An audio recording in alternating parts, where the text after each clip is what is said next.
कोई भी काम किया जाता है तो उसके पहले संकल्प किया जाता है। संकल्प का मतलब है सम्यक प्रकार की कल्पना। इसीलिए गणेशाय नमः करके भगवत सुमरण करके कौन से स्थान पे क्या कर्म करना उचित है, किस समय ये कर्म किया जाए, तीसरी बात क्या क्या करना है, कितने दिनों में पूर्ण करना है, और ये कर्म हमारी मन की उछलंगता के लिए है, वासना बढ़ाने के लिए है कि वासना निवृत्त करने के लिए है। ये हमारा कर्म ईश्वर प्राप्ति के उद्देश्य में है कि ईश्वर से विमुख करने वाला होगा, बड़ों की आज्ञा से है कि मनमानी गति से हम मारे जा रहे हैं, कितना हमारा दृढ़ निश्चय है कर्म में लगे रहने का, फल कौन सा आएगा, स्थायी आएगा कि नश्वर आएगा, अंतरात्मा की नालत मिलेगी कि धन्यवाद मिलेगी, ये सब विचार करके फिर कर्म करना। इसका मतलब है संकल्प कर। अरे स्नान भी करते हरिद्वार तो भारत भूमि उत्तराखंडे गंदंडा गंगा तटे हरिद्वार क्षेत्रे है कार्तिक मासे शुक्ल पक्षे सप्तमी दिवसे अतः हम स्नानम करिष्ये। किस निमित्त कर रहे हैं? आत्मशुद्धि भगवत प्राप्ति अर्थे, तो उसका फल होता है ज्यादा। कुत्ता रात भर भौंकते रहते गांव में, क्यों भौंका? बोले वो भौंका, वो क्यों भौंका, वो क्यों भौंका, वो मूल पुरुष मूल कुत्ता एक भौंका और सारी रात भौं भौं करते रहते, पता नहीं। तो ये निष्प्रयोजन कर्म हो जाते। तो प्रयोजन पूर्वक कर्म होने चाहिए, और प्रयोजन भी एक तो वासना पूर्ति का होता है, वो संसार में भटकाता है, और दूसरा प्रयोजन होता है वासना निवृत्ति का। भोग तो भोग लेकिन वासना बढ़ाने के लिए नहीं, वासना निवृत्त के लिए। धन तो इकट्ठा करे लेकिन धन में डूब मरने के लिए नहीं, धन का सदुपयोग करे, सत्य के लिए धन का उपयोग करे। सत्य तो एक परमात्मा है। जैसे कुएं में से पानी निकालते जाते हो तो कुएं में ट्यूबवेल में ताजा पानी आता रहता है, ऐसे सत्य को, सुख को, आनंद को, ज्ञान को बांटते जाते हो तो सत्य, चित्त और आनंद आपका निखरता जाता है। सभी के अंदर परमात्मा है और सभी परमात्मा को पा सकते हैं। फिर भी आज सुबह बताया था कि ईश्वर को पाना जितना सरल है ऐसा कोई काम सरल नहीं है। ईश्वर को पाना सबसे सरल में सरल काम है, और कठिन भी वह उतना ही है ईश्वर को पाना, क्योंकि वासना से प्रेरित होकर जीते हैं तो ईश्वर असंभव हो जाता है, कठिन हो जाता है, और शास्त्र और सतगुरु से प्रेरित होकर करते हैं तो ईश्वर को पाना सरल हो जाता है। तो ये सारी बातें सत्संग से, सम्यक कल्पना घर से चले थे, संकल्प करके आश्रम में आना है तो गाड़ी से जाएंगे, बस से जाएंगे, स्कूटर से जाएंगे, स्कूटर कहाँ रखेंगे, गाड़ी कहाँ रखेंगे, ये कल्पना हो जाती है। फिर क्या ले जाएंगे, कितनी देर तक बैठेंगे, बापूजी होंगे कि नहीं होंगे, बाहर आए होंगे कि नहीं आए होंगे, अच्छा दर्शन करके लाइन में लगे तो कितना ही धीरज रखनी पड़ेगी। तो सम्यक प्रकार की कल्पना से आते तो उनको तो ठीक होता, बाकी चल पड़े। बापूजी अंदर गए तब बेटे पहुंचे, और बापूजी जब बाहर आने वाले थे तो बेटे घर पहुंच गए। ऐसा बनता है, कईयों को बनता है, जिनको बनता है ईमानदारी से हाथ ऊपर करो, होता है।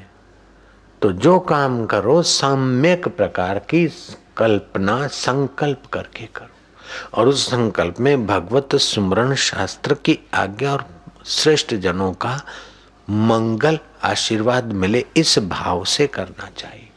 तो आदमी के लिए ईश्वर प्राप्ति खेल हो जाता है, आसान हो जाता है। ईश्वर प्राप्ति का मतलब क्या कि आप बैठे रहेंगे और कोई आ जाएगा दो हाथ पैर वाले या चतुर्भुजी ना। ईश्वर प्राप्ति का मतलब है रसो वै स वैश्वानरो, वह रस स्वरूप भगवत स्वभाव आपका प्रकट होगा।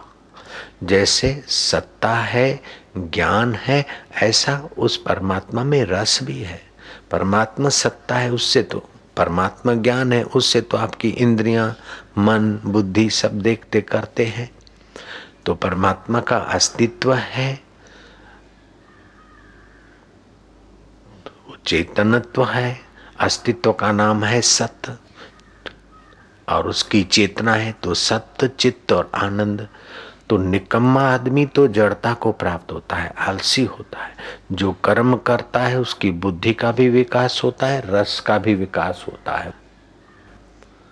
जो कर्म में लगा रहता है उसकी बुद्धि का भी विकास होता है, रस का भी विकास होता है। आलस्य कबहु न कीजिए, आलस्य अरि समुजाने। आलस्यते विद्या घटे, बल बुद्धि की होत हानि।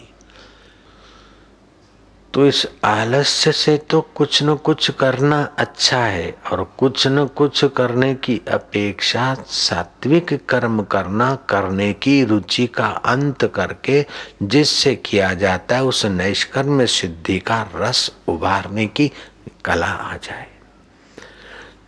तो जैसे अस्थि सबके हृदय में है, चेतना सबके हृदय में, ऐसे आनंद प्रेम भी सबके हृदय में। लेकिन प्रेम जब एक परिस्थिति में फंसता है अथवा प्रेम उच्छृंखल होता है तो दैत्य, आसुरी, राक्षसी, मोहिनी प्रकृति वाले हो जाते लोग।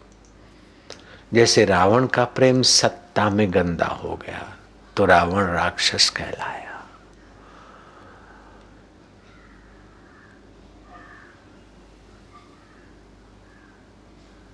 किसी का प्रेम लेना न देना और किसी को सताने में हो जाता है तो वो मोहिनी प्रकृति में आ गया।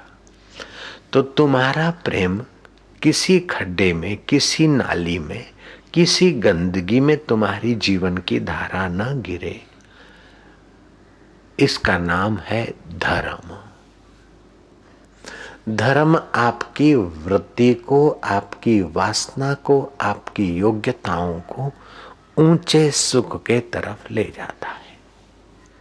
शाश्वत ज्ञान, शाश्वत जीवन और शाश्वत सुख के तरफ ले जाने की व्यवस्था का नाम है धर्म।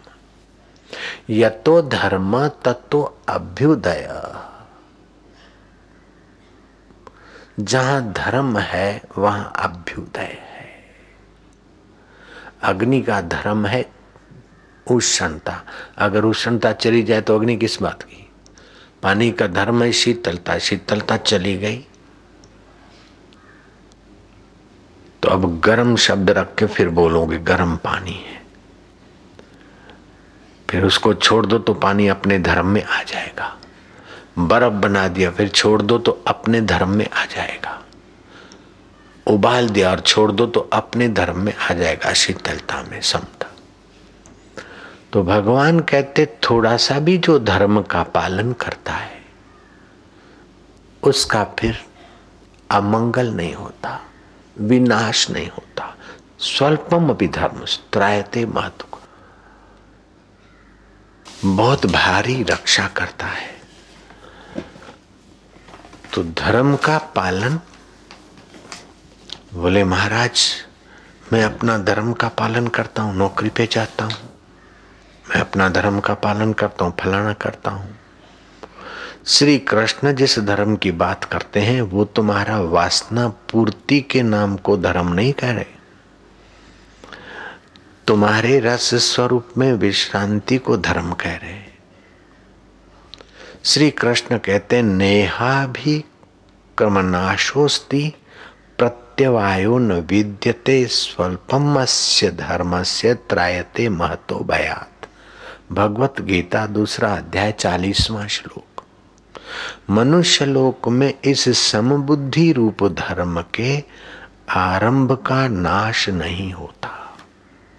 इस धर्म के रास्ते थोड़ा सा समबुद्धि रूप धर्म के रास्ते कोई चले, फिर किसी कारण से बिखर भी गया, तभी भी उसका पुण्य और उसका वो रस नाश नहीं होता, उसका रस उसको उधर ले आएगा। इसके अनुष्ठान का उल्टा फल भी नहीं होता। जैसे तांत्रिक कुछ करते तो उल्टा फल भी हो जाता है, सकाम कर्म करते तो उल्टा फल भी हो जाता है। लेकिन इस समता रूपी धर्म के पालन से थोड़ा सा भी अनुष्ठान करने वाले का जन्म मृत्यु रूपी महाभय से रक्षा करने वाला होता है। भगवान ने कहा नहीं कल्याणकृत कश्चिद दुर्गतिम तात गच्छति। इस कल्याणमय धर्म का पालन करने वाले की कभी दुर्गति नहीं होती। अर्जुन ने पूछा कि भगवान संसार से थोड़ा सा मन हटाकर भक्ति में, ज्ञान में, सेवा में, परोपकार में, जप में लग जाए और ईश्वर नहीं मिला और वो आदमी बूढ़ा होके मर गया, तो फिर उसको न संसार का सुख मिला न भगवान मिला। अतो भ्रष्ट ततो भ्रष्ट। भगवान कहते नहीं कल्याण कृत कश्चिद दुर्गतिम तात गच्छति। कल्याण के मार्ग पे थोड़ा चला तो उसकी कभी दुर्गति नहीं होती। जो लाखों करोड़ों रुपए खर्च के गंभीर नियम पालकर स्वर्ग की प्राप्ति की जाती है, वो इस धर्म के रास्ते चलने वाले को तो मुफ्त में मिलता है। और स्वर्ग का सुख भोग कर फिर वो पूर्व काल के संस्कार के अनुसार जहाँ भी कहीं श्रीमान के लिए घर अथवा किसी श्रेष्ठ योगी के कुल में जन्म लेकर वो चल पड़ता है। तो भगवान कहते कि इस धर्म पर तुमने 4 कदम चल रख दिए तो घबराना नहीं कि मेरा क्या होगा, अगर भजन में लग जाऊंगा तो मेरा क्या होगा, ऐसा करूंगा तो मेरा क्या होगा, अच्छा जरा रिटायर हो जाऊं फिर आराम से भजन करूंगा, जरा ऐसा कर दूं फिर ये करूंगा। नहीं नहीं, मनख मजूरी ना राखे तो क्या राखे गोराम। मन लगे चाहे न लगे फिर भी ऑफिस में पगार चालू हो जाता है, ठेकेदार के यहाँ दाढ़ी चालू हो जाती। ऐसे ही भगवत स्मरण, भगवत जप, भगवत ध्यान और भगवत संबंध के निमित्त तुम जब प्रेम भरा व्यवहार करते हो, समता भरा व्यवहार करते हो, तो तुम्हारा धर्म केवल माला तक ही सीमित नहीं है, तुम्हारा धर्म केवल मंदिर की मूर्ति तक सीमित नहीं, लेकिन तुम्हारा धर्म जिस सृष्टि को सत्ता परमात्मा की सत्ता से जो सृष्टि धारण कर रही, प्रकृति जो सारे ब्रह्मांड को धारण कर रहा है, उसके निमित्त तुमने थोड़ा सा भी धर्म किया तो वो दुर्गति होने नहीं देता। समता रूपी धर्म। एक बार मनु और शत्रुपा यात्रा कर रहे थे, घने जंगल से पसार हुए। रात्रि को अरण्य निवास करने की नौबत आई। घनघोर रात्रि थी, वहां कोई ब्रह्म राक्षस रहता था। देखा कि दंपति को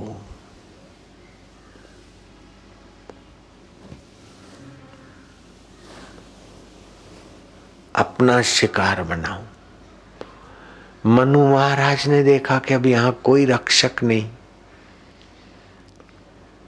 तुरंत चालू कर दिया समता रूपी धर्म का जप। ईशावास्यम इदम सर्वम यत् किंचितम जगत्याम जगत। ये जो कुछ है सब भगवान से भरा है। इस सारे जगत में मेरे परमेश्वर के सिवाय और किसी की भी वास्तविक सत्ता नहीं। मेरा परमेश्वर ही सबका प्रेरक है, नियामक है, कर्म के फल का देने वाला है। भगवान ने देखा कि ये तो मुझ पर छोड़कर बैठ गए। चतुर्भुजी नारायण आए और राक्षस को भगाया और मनु महाराज को दर्शन दिया।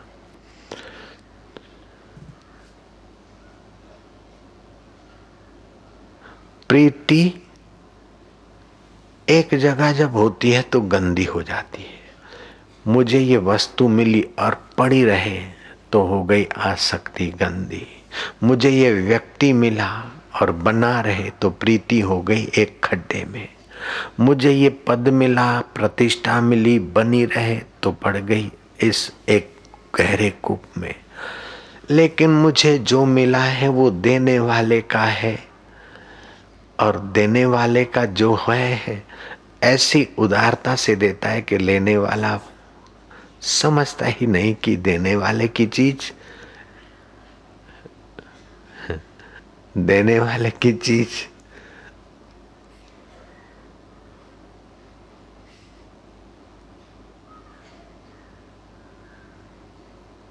उसकी मर्जी से उपयोग करने पर वो प्रसन्न होता है। देने वाले की चीज अपनी नालायकी से बिगाड़ करने से वो दोबारा देने में हिचकता है। तो देने वाले ने जो अक्ल दी, बुद्धि दी, धन दिया, कुछ दिया, उसकी आज्ञा के अनुसार उसका उपयोग करने से वो और देता है। मुनीम को या बेटे को तुमने कुछ पैसे दिए और तुम्हारी इच्छा के अनुसार उसका उसने ठीक उपयोग किया तो आप और संपत्ति दोगे, और उसने जाकर लोफर पाई में पैसे लगा दिए तो आप उसको और संपत्ति नहीं दोगे। लेकिन आपके सिद्धांत के अनुसार लगाया तो आप और संपत्ति तो दोगे। वारिस आपका बेटा आपकी संपत्ति का हो जाएगा। ऐसे ही भगवान और संपत्ति तो देते लेकिन अपने आप को भी दे डालते, उसके हृदय में पूरे रूप से प्रकट हो जाते। फिर भगवान और वो दिखते दो हैं लेकिन एक हो जाते हैं। पूरा प्रभु आराध्या पूरा जाकर नाम नानक पूरा पाइए पूरे के गुण का। इसलिए कहते हैं कि दुनिया का सुख पाने के लिए ईश्वर को छोड़ना महामूर्खता है। ईश्वरीय सुख पाने के लिए दुनिया के सुख को लात मार दिया तो कोई परवाह नहीं। दुनिया का सुख ईश्वर प्राप्ति के लिए जगत को छोड़ना पड़े तो छोड़ देना, लेकिन जगत को पाने के लिए ईश्वर को मत छोड़ना, क्योंकि जगत किसी को पूरा मिला नहीं और थोड़ा बहुत मिला तो टिका नहीं। और ईश्वर को पाने के लिए लगे तो ईश्वर तो चैतन्य है, जगत की वस्तु तो जड़ है। जड़ वस्तु में तो अपनी मेहनत और अपना प्रारब्ध चाहिए, और चेतन को पाने के लिए अपनी थोड़ी सी प्रीति और बाकी की उसकी कृपा मिल जाती है, वो काम बन जाता है। एक कंगाल सम्राट से दोस्ती कर ले तो कंगाल अपनी योग्यता के अनुसार सम्राट की सेवा करेगा, लेकिन सम्राट जब उसके घर सम्राट आ गया कंगाल के घर तो कंगाल ने अपने बिस्तर अपने बिछौने अपनी योग्यता के अनुसार उसका सम्मान कर दिया। लेकिन कंगाल जब सम्राट के यहाँ जाता है तो सम्राट अपने तरफ से देगा उसको। ऐसे जीवात्मा तो है कंगाल। हे नाक तू सुख दे, हे जीभ तू सुख दे, हे सेक्स तू सुख दे, तो कंगाल है कमबख्त। हे पान मसाला तू सुख दे, हे फलाना तू सुख दे, हे सिगरेट निगुड़ी तू सुख दे, हे ड्रिंक कोल्ड ड्रिंक तू सुख दे। ये तो है सुख का कंगला। अब वो सुख मांगता फिरता कंगाल, अब वो भगवान सच्चिदानंद से थोड़ा अपना जो कुछ यूं लेता है ईश्वर को अर्पण करे, ले तू सुख ले, मैं सुख नहीं लेता तू सुख ले। भोजन भगवान को अर्पण, जल भगवान को अर्पण, भगवान को अर्पण करके खा। तो भगवान बोलेगा तू अपना कंगालियत से भी मेरी सेवा करता है तो ले, मैं अपने तरफ से तेरे को चखा दूं, ले यार।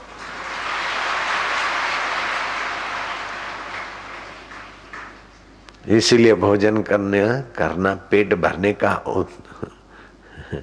जो पेट भरने के लिए भोजन करते हैं वो पाप खाते हैं, ऐसा शास्त्र कहते हैं। जो स्वाद के लिए भोजन करते वो पाप खाते हैं, लेकिन जो भगवान को भोग लगाने के लिए भोजन बनाते खाते वो प्रसाद पाते हैं।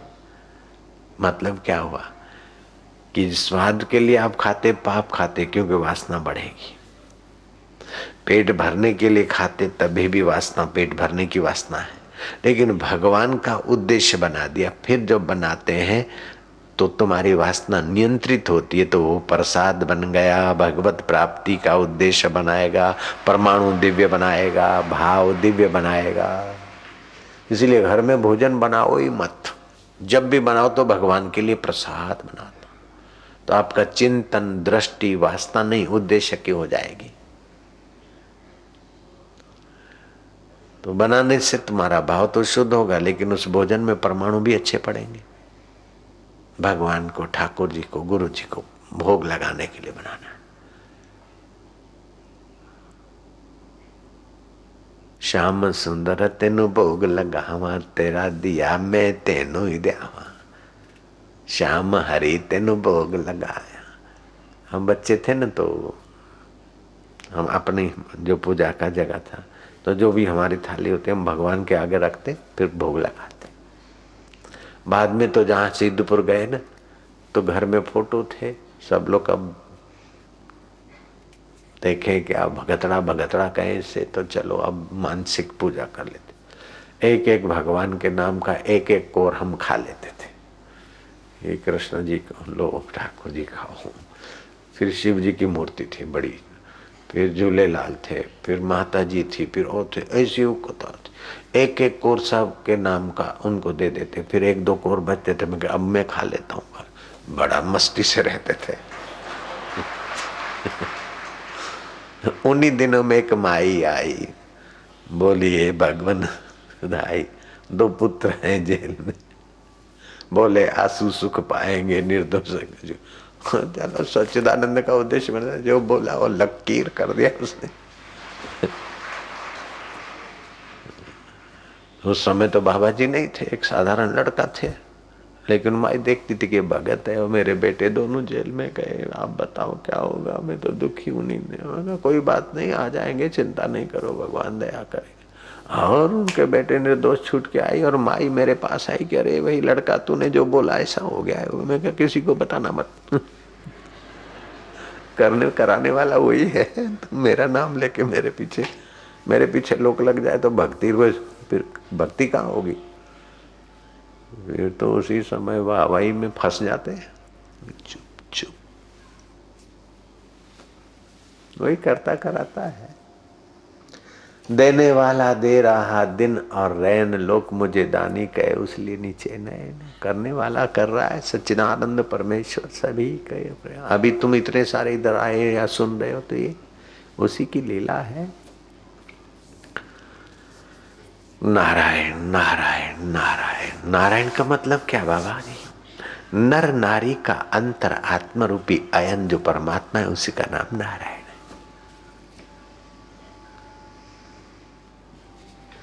जहाँ सारे साधन एक हो जाते, स्वाधीनता का संतोष, विश्राम का रस और प्रेम का दरिया उभरे, वह परमात्मा पद है, वही उद्देश्य है।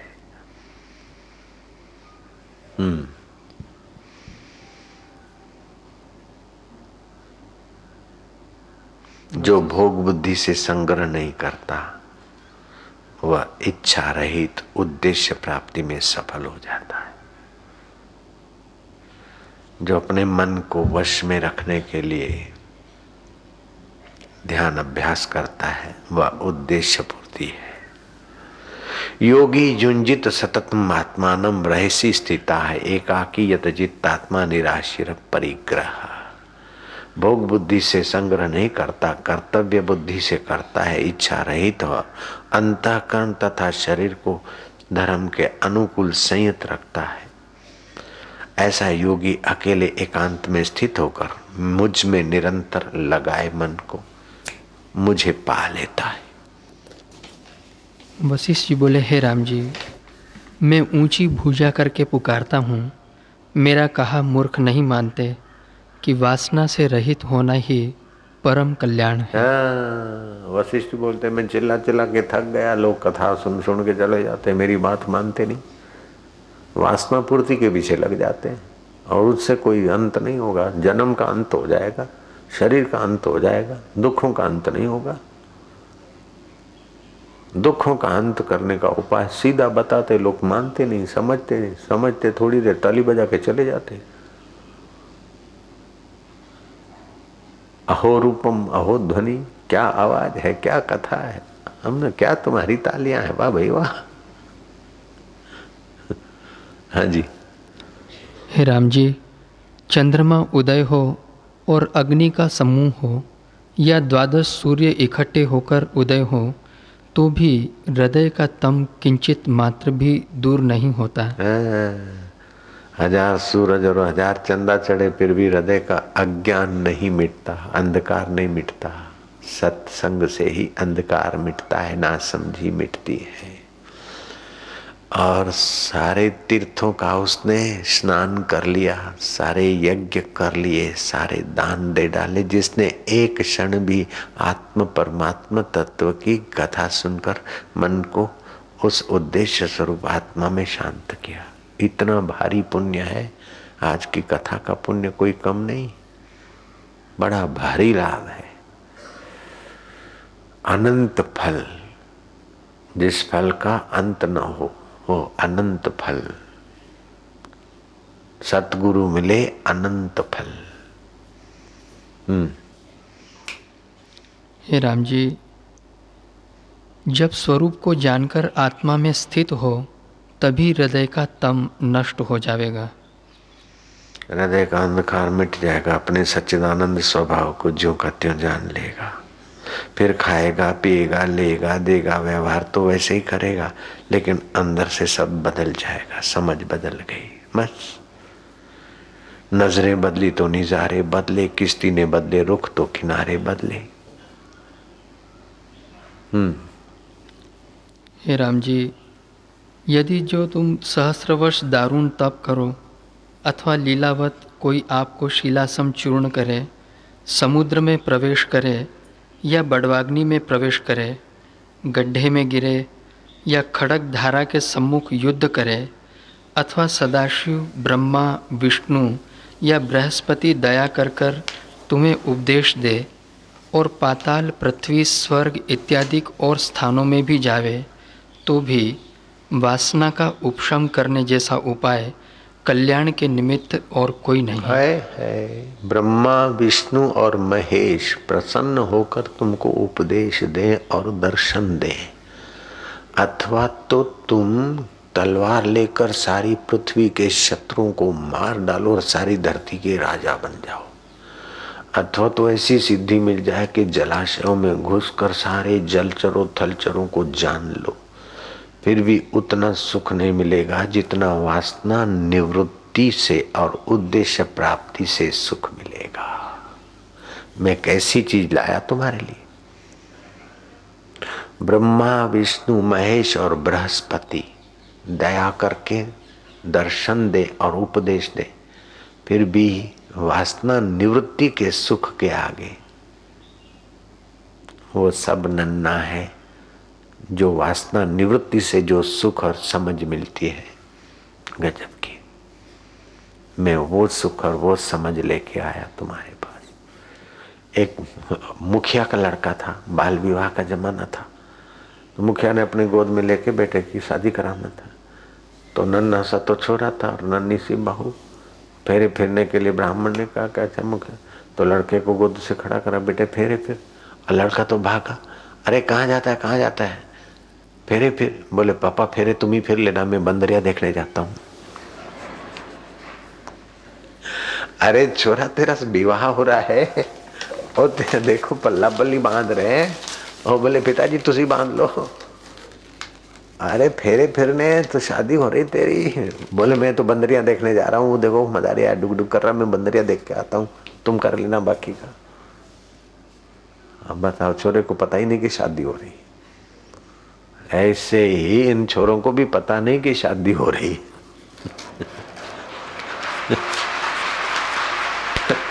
बंदरिया देखने जाएंगे, बंदर और बंदरियां देखने जाएंगे, एक दूसरे के चेहरे देखने जाएंगे, कौन आया, तुम कहाँ से आए, तुम्हारा क्या नाम है, कैसा है, बस जाओ। माकड़ा જોવા જવું છે। અલ્યા ફેરા ફર તું મુખીનો દીકરો છે બેટા કે હા બાપા, પણ મારે માકડા જોવા જવું છે। લે મારો દીકરો માકડા જોવા આટલો મોટો થયો, 12 વર્ષનો લે પાડો થયો ને અત્યારે ફેરા ફરવાના છે કે ના ના મારે તો માકડા જોવા છે। લે તો માકડા જોવા માટે બેઠો હતો, આટલા બધા ઘરેણા પહેરીને આવું બધું માકડા જોવા માટે આવ્યો હતો। આટલું બધું આ કર્યું છે ને કર્યું તો કર્યું, પણ મારે તો માકડા જોવા છે। મુકે બોલડી વાટી ડ્યો માં નથી આયા। અરે ભાઈ દાડો શું કે જે ના, મારે તો માકડા જોવા જેવું છે, ના ચાલે।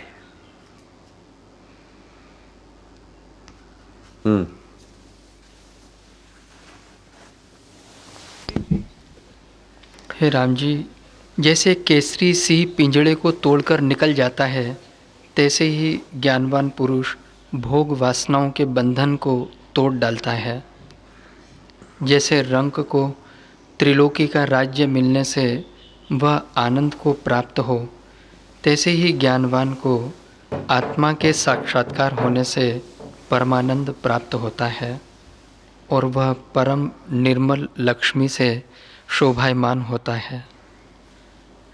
ज्ञानवान पुरुष अपने आप में नहीं समाता, जैसे महाकल्प का समुद्र नहीं समाता, और जैसे मेघ जल को त्याग कर मौन हो जाता है, तैसे ही ज्ञानवान वासनाओं को त्याग कर आत्म मौन हो जाता है।